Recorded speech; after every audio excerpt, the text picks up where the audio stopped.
Welcome to Reflections, a program produced by the Outreach Committee of Paducah Cooperative Ministry. I'm your host, Jim Toy, and our current series of programs is focusing on mission projects affiliated with local churches. My guest today is Ralph Young, and he's going to be sharing with us lots of information on a program called Living Waters for the World. But before we talk about the program, Ralph, share with us a little bit about your background. I know you came to Paducah in the 1980s, I believe. Share a little with us about your Jim. I'm an engineer by trade, and our family moved to Paducah back in 1982. And my wife and two children, son and daughter, moved to Paducah. It was going to be a big change for us, but somehow we managed, and we've been living here ever since. And now I'm retired and looking forward to staying in Paducah. But when we moved here, I was an engineer, like I said, and moved to one of the plants at Calvert City and worked up there with air products and chemicals for over 25 years. When I finished up there, I was the environmental manager, kind of keeping an eye on the environmental regulations and all those other things that were applying to all the chemical companies across the United States and across the world. So I was intimately involved in at least the corporate side of environmental compliance and making the world just a little bit better. Well, that's a very good segue into our program and what you do with Living Waters for the World. Talking about that first, let's do a little history on it. Who started Living Waters for the World? When did it begin? How long has it been around? Well, Living Waters for the World is a mission program of the Synod of Living Waters, which is a regional thing within the Presbyterian Church USA. Normally, missions are run by a central church committee or whatever, but this is just a regional committee. And it really sprang out of the Hunger Action Enablers group. That is, they had a hunger mission, and as they were doing their mission projects focusing on hunger, they found that, hey, there's a lot bigger problem out here involving people all over the world, and that is access to clean water. And they found that the statistics out there are really alarming, that over 3 billion people around the world do not have access to clean water. And I've seen some statistics that say children are most vulnerable to not having access, and in some cases they're dying like every 30 seconds or whatever around the world from waterborne preventable type diseases. Do you know some of the diseases that are involved with unclean water, some things that, and particularly that maybe children are particularly vulnerable to? Oh yeah, and it's things that we just take for granted in the U.S. because our babies are vaccinated against all these diseases early on, but it's typhoid, diphtheria, cholera, all those kind of awful things that in the United States we wiped out, over hundreds of years ago. You say this is a program of the Synod, which, like you said, is a regional level of the Presbyterian Church USA. It's interesting that it was developed there rather on the national level. That's correct. How long do you know exactly when the started? Synod? Yeah, it started in the late 80s. And like I said, the Synod would do projects themselves. But they found out there was a limited cadre of people that could do water projects, and they could only do like 4 or 5 projects a year. But it was in the early 2000s, about 2003 or 4, that the Living Waters for the World mission made a step change and found out and said, rather than doing all the projects ourselves, we can train other people on how to do this project.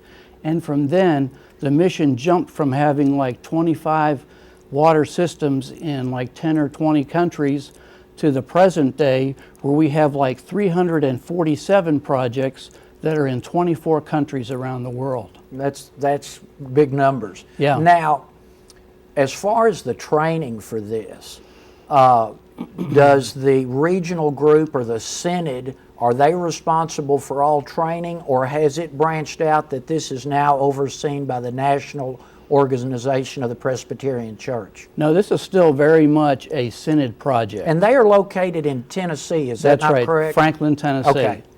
But we are getting national recognition. Absolutely. I just got back from our National General Assembly convention, and in the past people would come by the booth and want more information and know about it.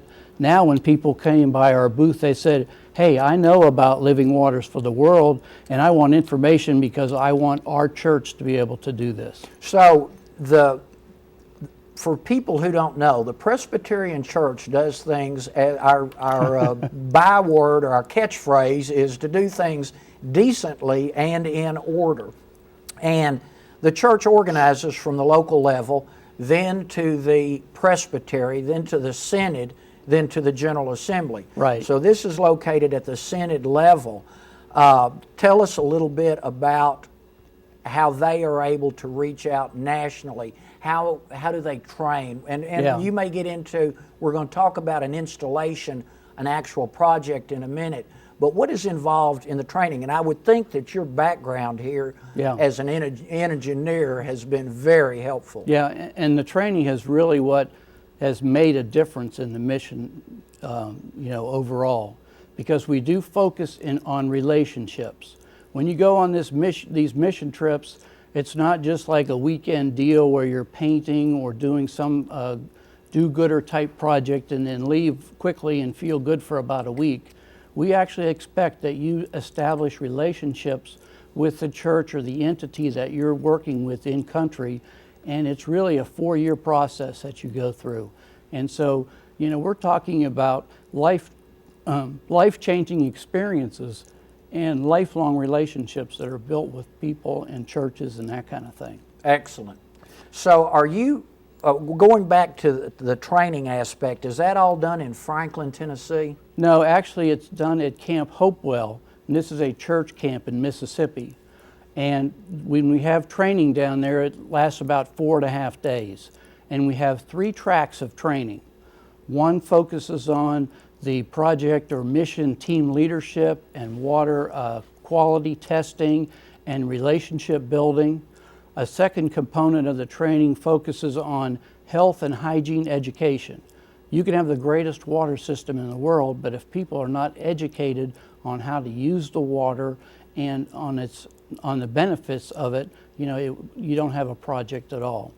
And then, of course, the third team or course down there is the engineering one, where you actually put this water system together and do it's all hands-on type stuff. I've seen pictures of a system in Presbyterian materials that I've read, and it looks fairly simple. Is the system itself, the people, if you're going into a country that has unclean water, then you assume it's kind of primitive. So you can go in and put a system in a, I don't know, for lack of a better word, primitive area, and they're able to operate it, use it, and benefit from it. And basically what you need to have a system is a source of contaminated water. We don't drill wells or build water infrastructure, but we take an existing source of water and then process it through a simple system that is basically filtration, microfiltration, and disinfection using either ultraviolet light or ozone. So when you set the system up, but then the operation of that system long term goes to the people that you've set it up for. Yeah, and one of the keys to our mission is that we do not set the system up. We train them on how to build the system from scratch. And these are basic materials that you'd find in any swimming pool supplier's store or distribution center. We're working with 1-inch PVC pipe. We're working with filters, a pump that might be 1 horsepower in size, and this is all off-the-shelf things that are available in the United States quite readily. See, that's interesting for me, because assumptions are dangerous, and I had assumed that the mission team went in and installed this for the people. No. And in fact, the training is focused on the train-the-trainer model, so that when you go down there, they are the ones doing the hands-on training. Right. They are doing the hands-on operation and maintenance of the system, and also they're doing the education of the people. So we're training trainers so that they can go out and do the mission themselves within their own confines of their site. Now, you've said that it's a simple system. I think it's interesting that it could be bought at a pool supply shop. What longevity do you expect out of the system? In other words, will you have to go back in 5 years and redo it, update it, or anything? Well, part of our model for the mission is that teams, once they do an installation, are required to go back 1 year after that installation and check on it and do a physical kind of revisiting and evaluation of the system after 1 year and also after 2 years. And we found that after that, people can be pretty self-sustaining and change their own filters, and if they have problems, they're pretty creative in country. So where I've got two questions for you. One, where you install the system, the people will have access to the materials they need for long-term sustaining of the system. And my second, you've nodded yes, I'm sorry I didn't let you answer. The second was, what kind of population area are you talking about? How many people can a typical Living Waters for the World system serve? Yeah, what happens is we do our systems in batch. And so we're making 300 gallons of water at a time. And one of the things that we emphasize in the health and hygiene training is that this water is to be used only for drinking, dental care, cooking, and also care of infants and children. It's not for washing dishes, bathing, those kind of things. They are critical uses of water, but they may not always lead to diseases and that kind of thing.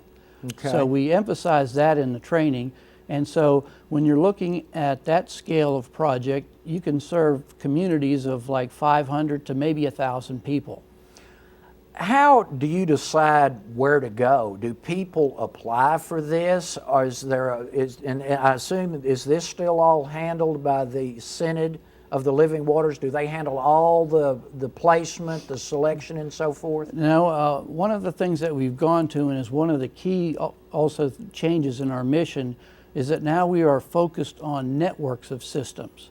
And so we have set up networks in specific countries. Right now we have 8 networks set up, one in the Yucatan, Haiti, Dominican Republic, Guatemala, Nicaragua, Honduras, and we're just starting a brand new network in Ghana this year. And under a network situation, you can have a cluster of systems that will all be interdependent. They can share spare parts, they can share their technical knowledge, and in some cases, and in almost every case, we try to appoint an in-country coordinator that is kind of watches over that network in the country and can kind of float from system to system and help out where they're needed.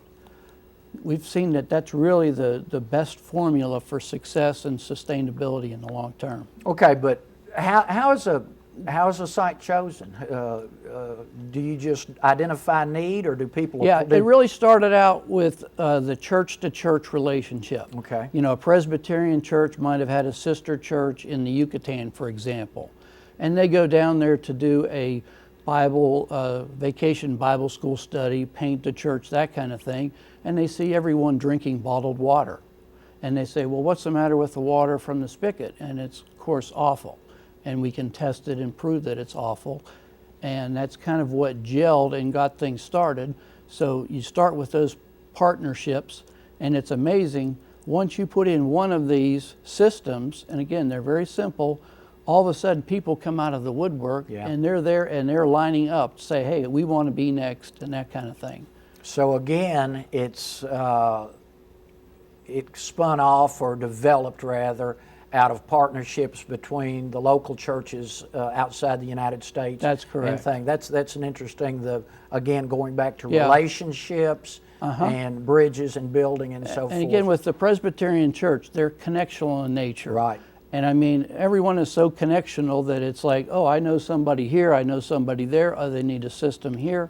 And it's just amazing And my job now as a network systems type person with Living Waters for the World part-time, I'm really the connectional matchmaker in a lot of cases, saying, oh, you want to go, this church wants to go to Haiti or wants to go to the Dominican Republic, talk to these people, and they'll line you up with somebody. Well, even though it's a simple system, as you've said, there has to be cost involved, particularly travel for the teams that go down, which I'm sure is expensive.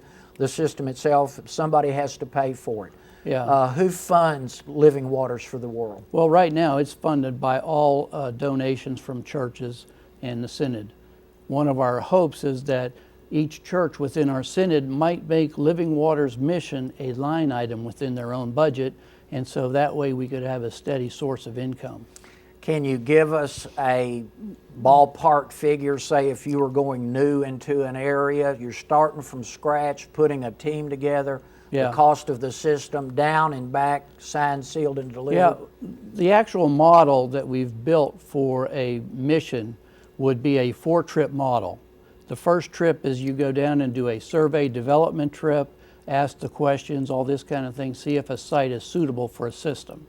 If it is, that team would negotiate a covenant with the church or the organization down there saying, hey, we will supply A, B, and C, you will supply tanks and these other things that don't fit on an airplane that we get locally.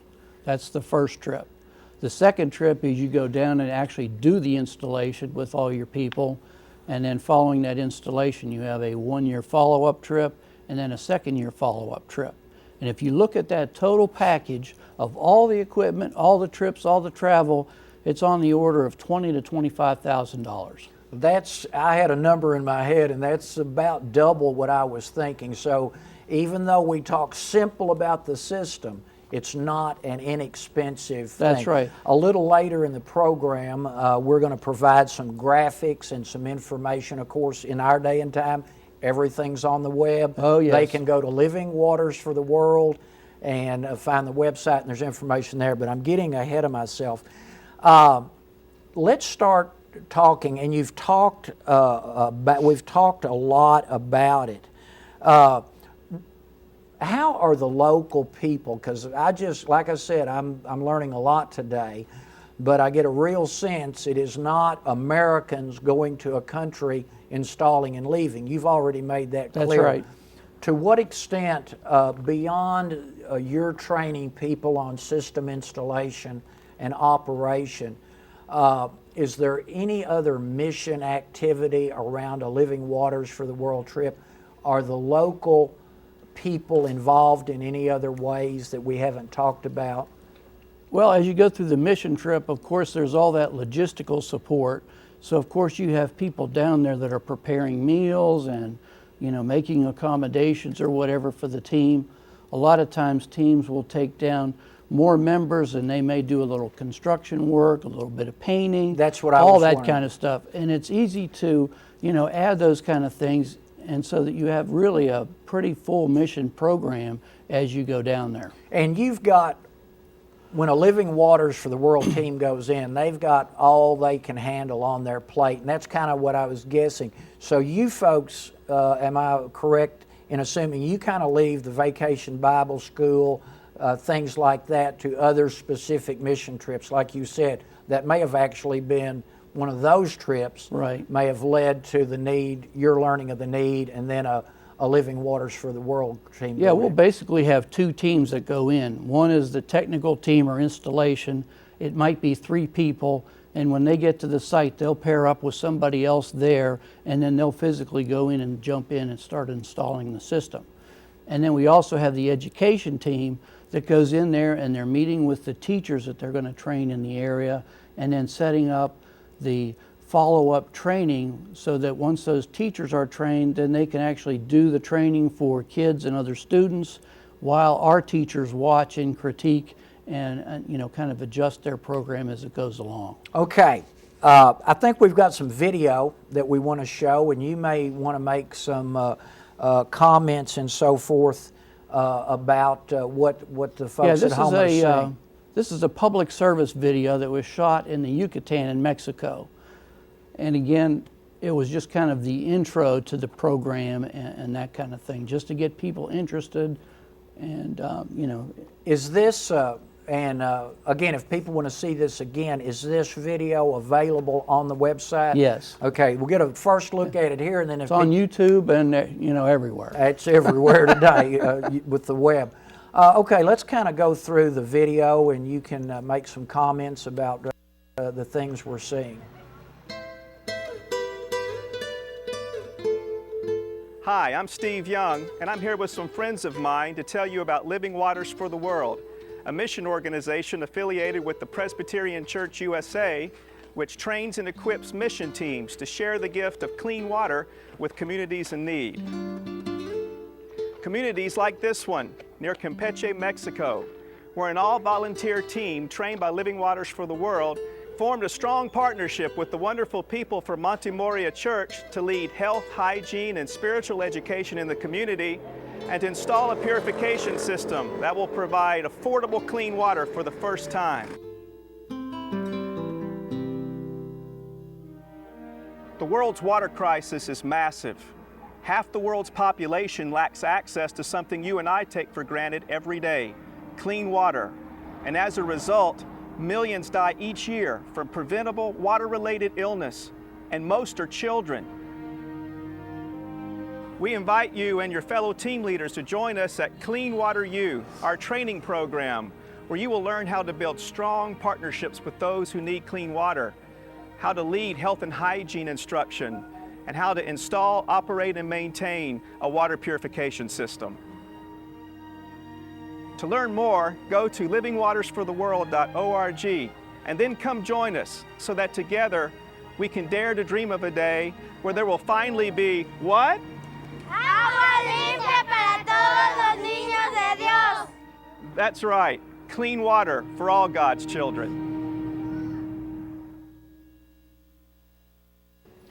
Ralph, you know, one thing I noticed about that video was, especially with the children, how vibrant and excited they looked.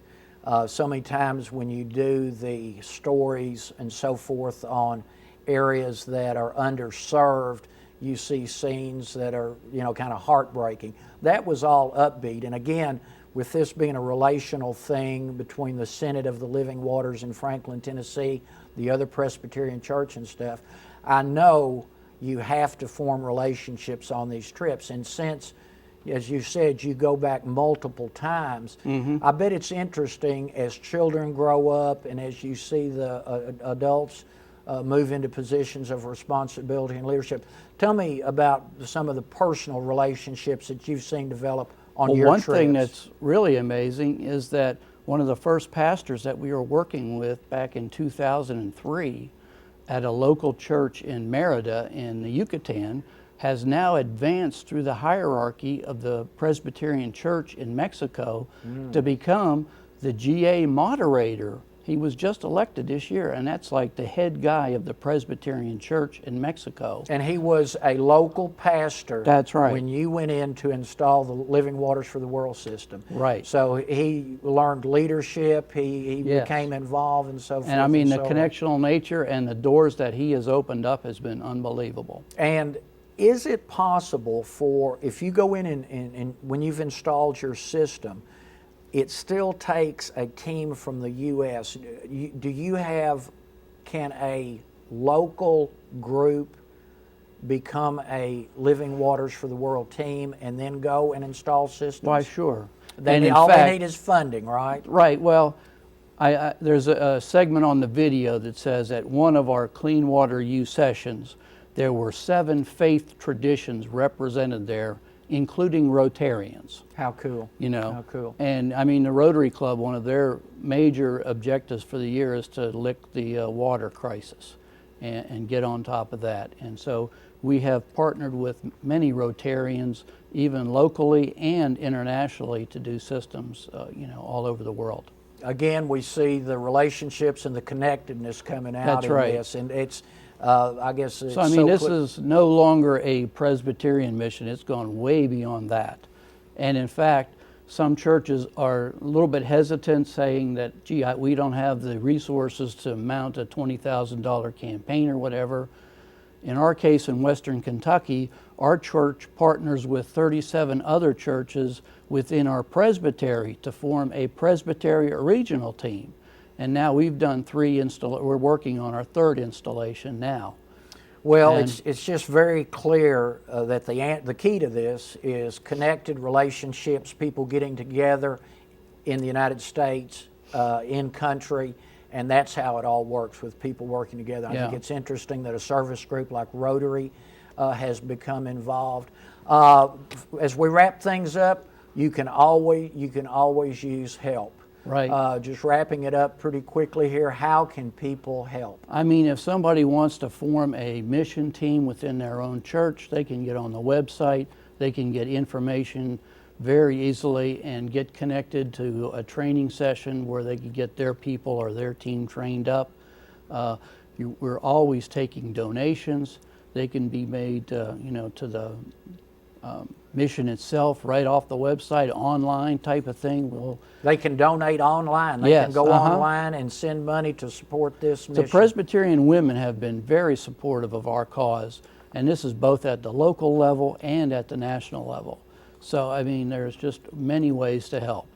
Well, I tell you what, I have learned a lot. Like I said, I knew about the program, but I've learned so much today that it's just opened my eyes. And it's interesting that anybody watching this program can help. They may want to become involved, go to the website, Sure. learn how to volunteer, or they can simply go on there and punch a button and send money right to, and their money is going to be used to bring clean water to areas that do not have it, and that's a pretty exciting thing. So this has been educational, and we hope for the people watching that they may find it interesting and something that they want to support. The program is called Reflections. It's supported by the Outreach Committee of Paducah Cooperative Ministry. My guest today has been Ralph Young, who is a Paducah resident who has traveled abroad to install the clean water systems. And Ralph, we thank you for coming on. Thank you.